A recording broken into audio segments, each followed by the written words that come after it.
Kia ora te whānau, a iho karaiti ko Andrew Doubleday aho.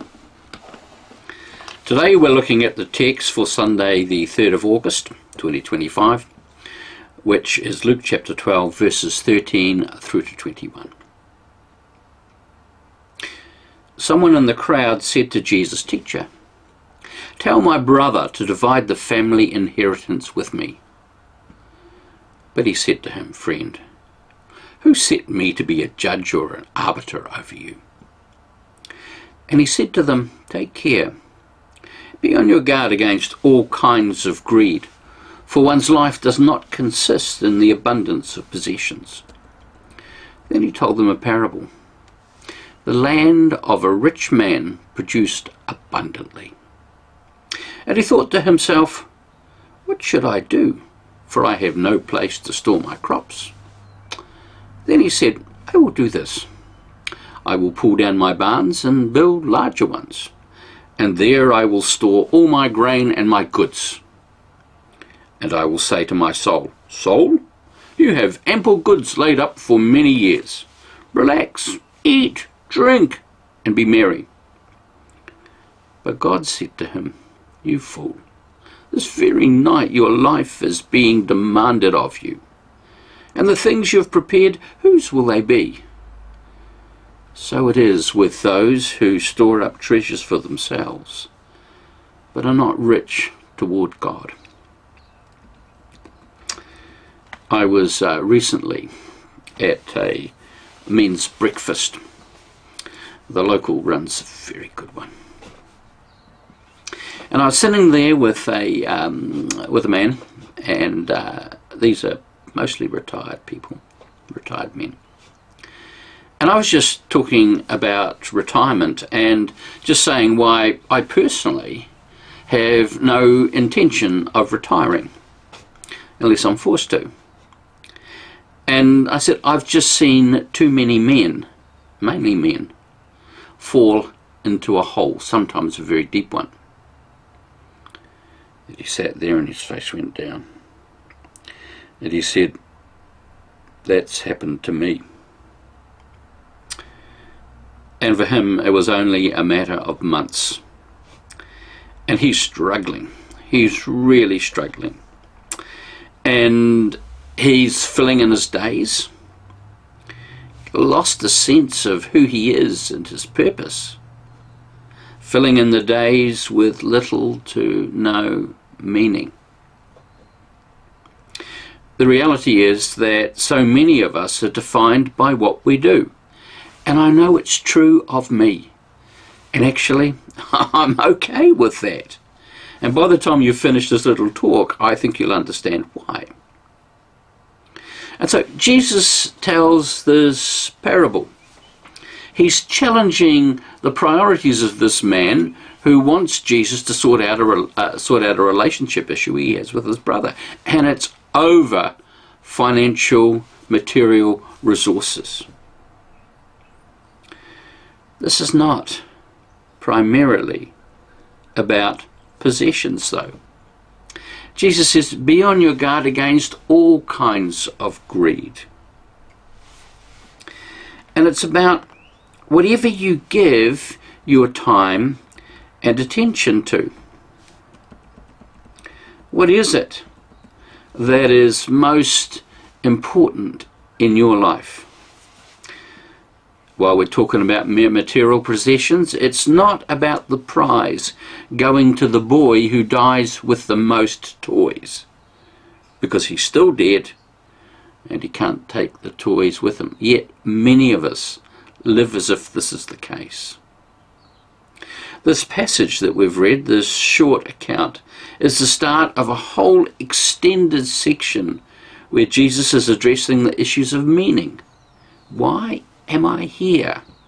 And of trust, and of money and possessions. As I said, this is ultimately a question about meaning. It's not just about what happens to us when we retire, but retirement so often simply sharpens the issues for us. This is ultimately about the whole of our lives. Why am I here? What gives my life meaning? So much of our lives are spent distracting ourselves from that central question. The most expensive book I ever bought, is called Existential Psychotherapy. It was written and published in 1986 by Irvin Yalom, who was then and for many years after professor of psychiatry at Stanford University. I have and I've read most of his books. This is a significant one. And in this book, he deals with what he believes are the 4 big issues that every human being needs to face. The first 3 affairs is the fear of death, and half the book is taken up with the fear of death. He believes it's central to the way we live. We spend most of our times avoiding facing that by filling our lives with so much other stuff. There's the fear of aloneness, existential aloneness. There's the fear of freedom. And finally, the 4th issue is the question of meaning. Why am I here? Now, Yalom ultimately comes from an atheistic, and I'd suggest nihilistic, worldview. He was a great fan of Friedrich Nietzsche. And so the problem with that was when you look at the question of meaning, there is nothing beyond this world, beyond who we are, beyond our material existence. And there's no concept of the truth of God, of the reality of God, and of purpose for any of our lives ultimately.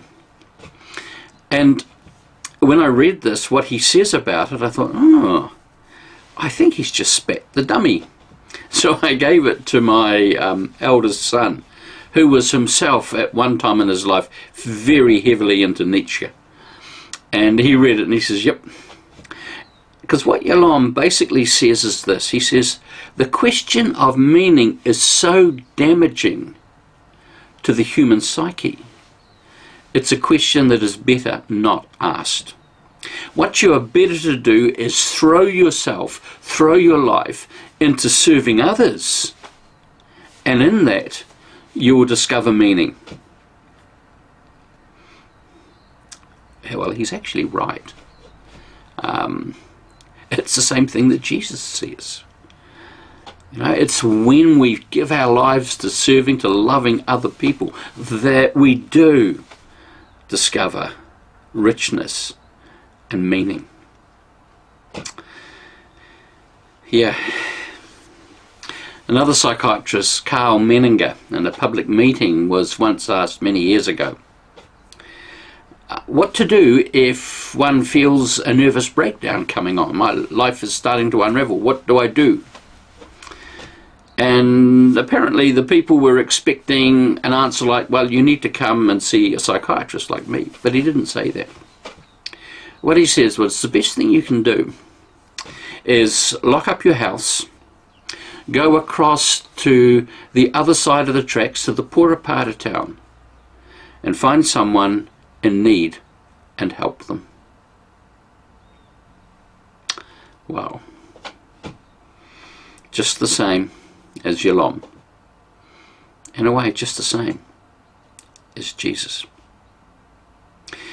Yet, when we're going flat out at life, as many of us do, distracting ourselves from the reality that'll end, we live with a fantasy. The fantasy of the man in the parable that Jesus tells.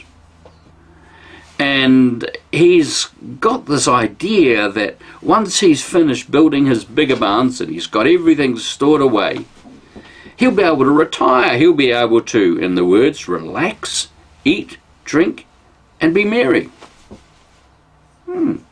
Seems like a great goal, doesn't it? In our age, and for those of us who can afford it, as he can, we're more sophisticated.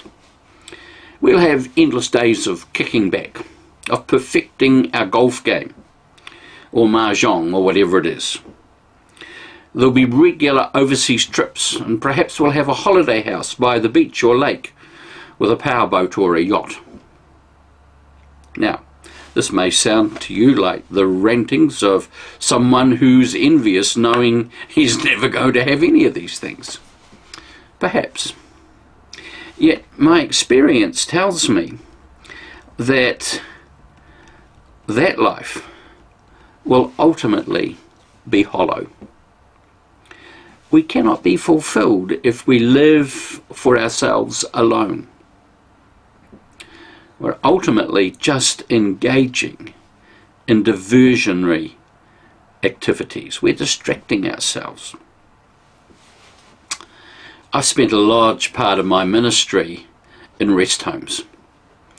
Every rest home has what they euphemistically call, no, it's not euphemistically, it is, they have an activities officer. And you'll see on the notice board often a full schedule for the whole week of things for residents to do. Things that are provided for them that they can be engaged together in and filling in the day. Some places they're more honestly labelled as diversional therapists.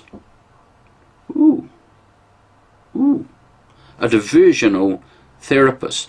Diverting you from what?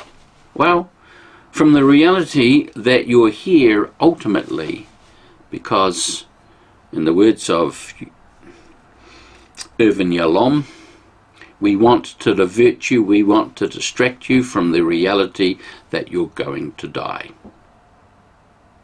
Diversional therapist, that's really the whole point.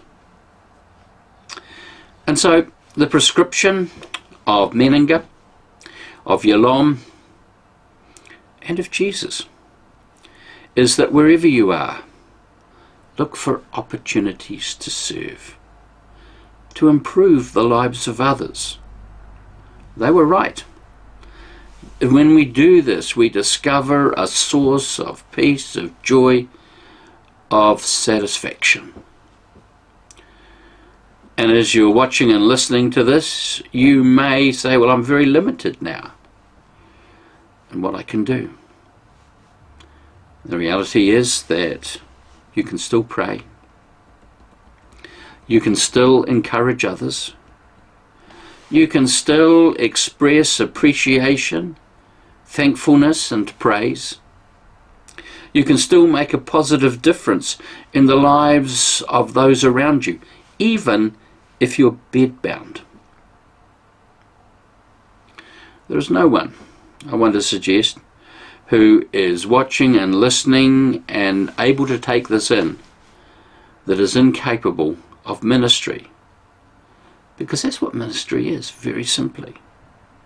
And when you're engaged in ministry, which is simply making a positive difference in the life of someone else, this is not a religious thing. This is about being a gift to others. And when we do that, two of us are blessed. The person who receives and also the one who gives. Very rarely do we engage in ministry for purely altruistic reasons. There's always, ultimately, a blowback, and that's okay. We receive something when we give. In the end, I like the way that Acts 13 and 36 speaks of David, Israel's second and most beloved king. It says, when he'd served God's purpose in his generation, he fell asleep. And I think, what could be better than that? For him, for you, for me. Amen. God bless you.